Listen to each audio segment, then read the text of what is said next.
I'll give you 3 reasons why it gets better and why this is an enhanced life estate deed. 1.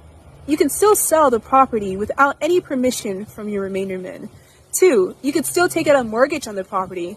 3, and most importantly, you could revoke the Ladybird deed at any time during your lifetime. So you can ask yourself, how is my house titled?